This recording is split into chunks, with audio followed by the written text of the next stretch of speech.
You could like leave me in another country and just take off with the van while I'm on the toilet or something. On 90 Day Fiancé The Other Way, James and Tatha are moving in to Tatha's parents' house. And now, all of a sudden, James don't want to move in.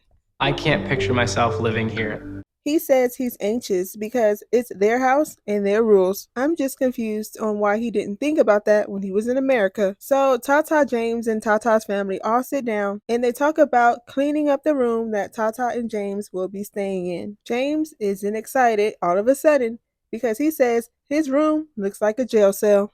The room we're moving into, it literally looks like a prison cell. So start by scrubbing the walls. They start cleaning the walls and putting a floor down, and they decide to put some wallpaper up so that it won't look like a prison cell. But I don't get how one little roll of wallpaper is going to help that room not look like a prison cell. Look at it. It looks stupid. They should just take it off. Put some wallpaper on the wall to at least make it look less like a concrete cell. That wallpaper ain't doing nothing, and it's ugly too. After they clean the room up, James gives everyone in the house a gift. And Tatha is surprised because it's 7 people in that house, and he got all 7 people a gift. He got the kids Legos, Tatha's mom and sister a necklace, and Tatha's father a moon coin. And I'm like, what's that? And supposedly it symbolizes that wherever they are in the world, they'll be able to see the same moon. Okay. Then Tatha's parents bring up James and Tatha having kids. They're like, you can have the same life like Tatha's sister has if you would just have some kids. I want some grandkids. But they just don't know. James doesn't want any kids. Ini Jim besok kalau udah punya anak kayak begini. And James's reaction to it. Mama pengen tambah cucu lagi dari James sama Tatha.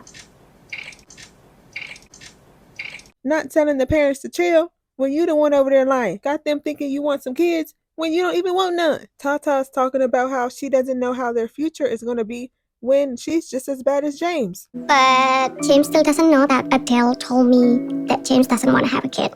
Because remember in episode 1 or 2, Tatha's friend tells Tatha that James doesn't want any kids, but James doesn't tell Tatha, his wife, that he doesn't want any kids. Tatha doesn't even bring up to James that she knows that he doesn't want any kids before they leave to Indonesia. The both of them should have had a conversation about kids if it's that important to Tatha's parents.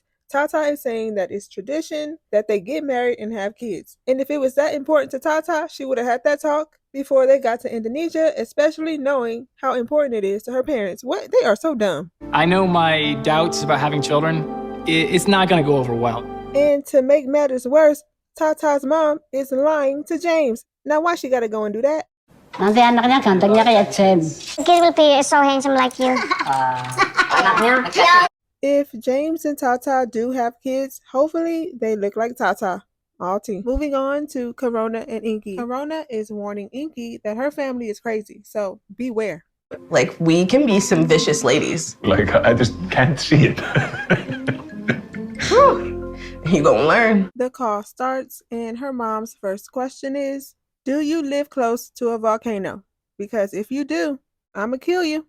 I'm just gonna have to kill you. If Mookie gets ate up by a volcano, I'm gonna bring you back to life so I can kill you. Corona's mom calls her Mookie for a nickname, so Inky's like, can I call her Mookie too? And it looked like Corona's mom was about to cut Inky's tongue off through that screen if he said it one more time. Just one more time.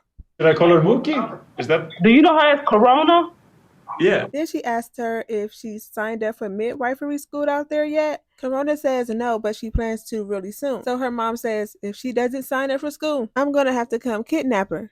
Inky thought that was funny, but Corona's mom didn't think so. She better finish school, or I'm gonna kidnap her and bring her back to the States.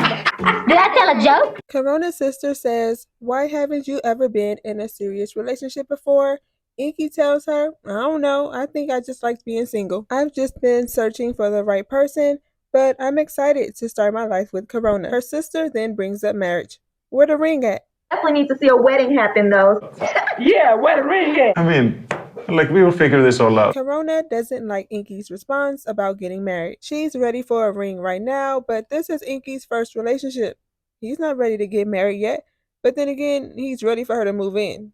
after dating for just 4 months. So make it make sense. I don't know what's going on. But Ingi did learn one thing that day. So, Ingi, what have you learned from this conversation? That you were all likely to pop off. Next is Sarper and Shekinah. Shekinah gives us a recap of the fight she and Sarper had on their birthday. When Sarper wanted to buy Shekinah a vanity she did not want. So they get into this fight where Sarper snatches Shekinah's phone from her hand and rips out her hair extension. She says the reason why she thinks Sarper got so mad is because he didn't have a birthday gift for her. I think what happened was he didn't have a birthday gift for me. So that's why he insisted on this vanity that she didn't want, then acted a fool about it. She admits Sarper did not mean to snatch out her hair extension, but he did mean to snatch her phone from her hand, and that's not okay. And I know that my hair getting ripped out was a mistake. He didn't mean that, but he did mean to grab my phone, and I'm not okay with that. She was in an abusive relationship in the past with someone else, so that brings back memories, and she's saying that she can never see this side of Sarper again. She also says Sarper doesn't know about that past relationship because Sarper doesn't want to know about her past. That's stupid. Then we see Sarper over there talking about he's sorry. He says she packed everything up, even the dog, and left him there. Left him. She took everything with her and went away. Even Adonis, my boy. Adonis is her dog. So what he over there talking about? But I do give him credit because he took full responsibility for that dumbass fight. He says him picking out all of these vanities for her and her still not liking any got him upset, along with seeing how upset he made his mother when he told her that he was applying for the K-1 visa and moving to the United States. So all that combined got him so upset and wanted to start a fight with Shekinah. I overreacted.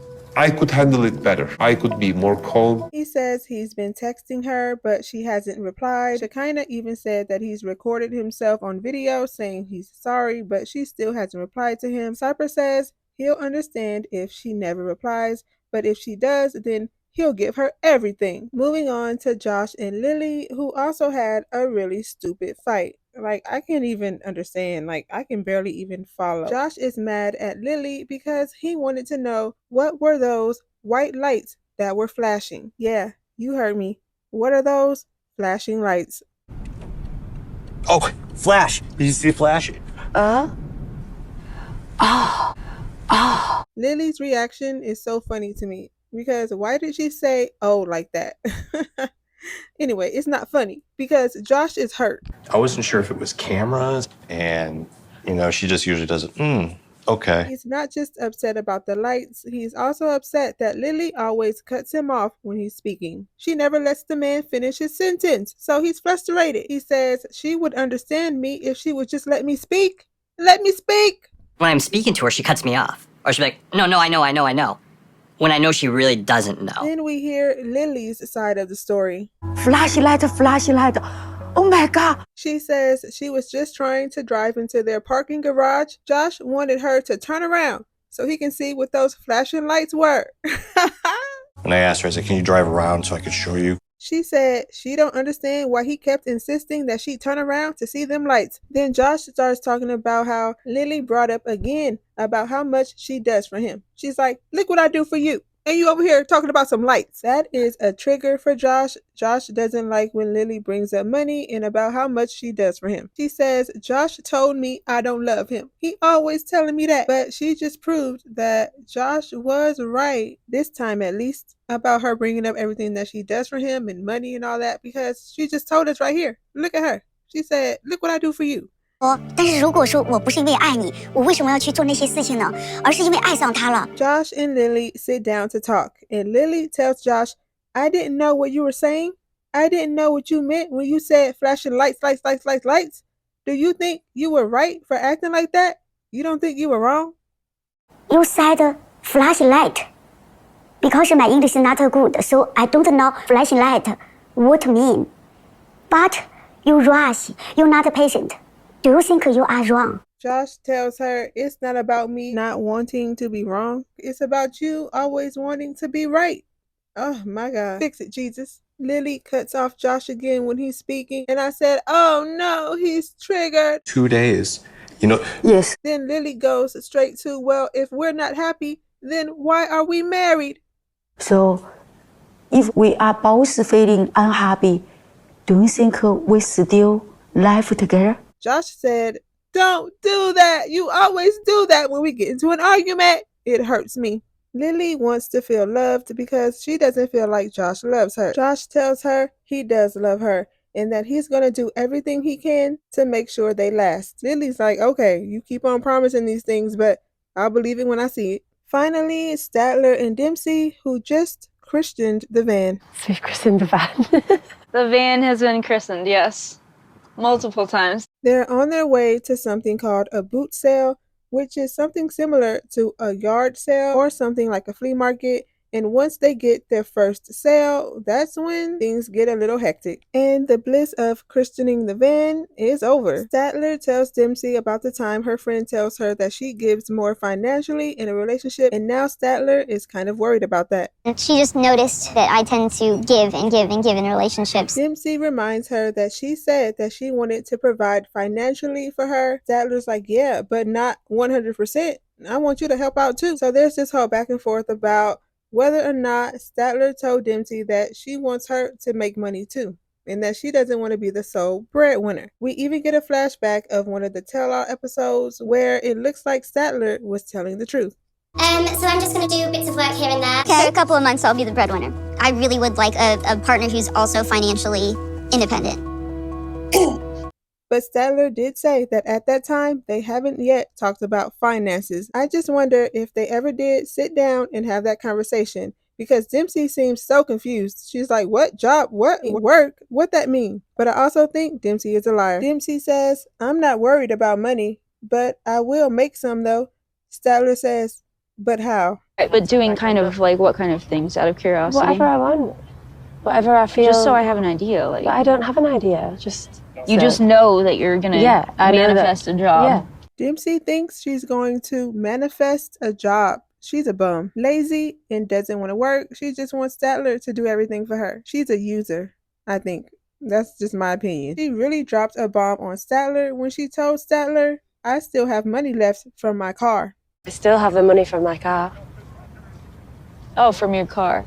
Statler is feeling played and used, as she should. Turns out she has like 500 pounds saved from her car. Statler doesn't say anything in that moment about her saving money from her car. I guess the last straw was when they went to the gas station and she had to pay $111.82 for gas. She was shook. 88 pounds for filling up the tank? Yeah, I pay like 30. Statler's saying she never owned a vehicle this big, so she had no idea what she was in for. But Dempsey did. Why didn't they have a conversation about this before buying this van? Why didn't they have a conversation about everything? So they get back in the van and they're headed to France. That's when Statler brings up Dempsey holding out the car money on her. I'm not keeping it for myself. I told you I still had money from my car. Why are you like so defensive all of a sudden? Just chill. We're just having a conversation. Dempsey's name is on this van. Just Dempsey. And now Statler wants her name on the van. But Dempsey tells her that only one person's name could be on this van. He decided that it was going to be me because I was the one talking to this man the whole time about buying this van. If you want, we'll write it down that this van is 50-50. And if anything happens, then we'll have to split it. Statler is saying she doesn't remember this conversation. Statler doesn't trust Dempsey. She thinks Dempsey is just going to leave her in another country all by herself and take off with the van. You could like leave me in another country and just take off with the van while I'm on the toilet or something. Dempsey is feeling hurt that Statler doesn't trust her. But she also did say that she told Statler that if they don't have enough money, then they can wait. She claims Statler said, "No, let's go now. I want to go now." So that's why they're out there now. Statler wanted to go now. She wanted to leave America now, get the van now. And that's pretty much it. Let me know your thoughts on these couples down in the comments so we can talk about it. And if you haven't already and want to see more videos like this, don't forget to like, comment, and subscribe. Thank you for watching this video, and I'll see you in my next one.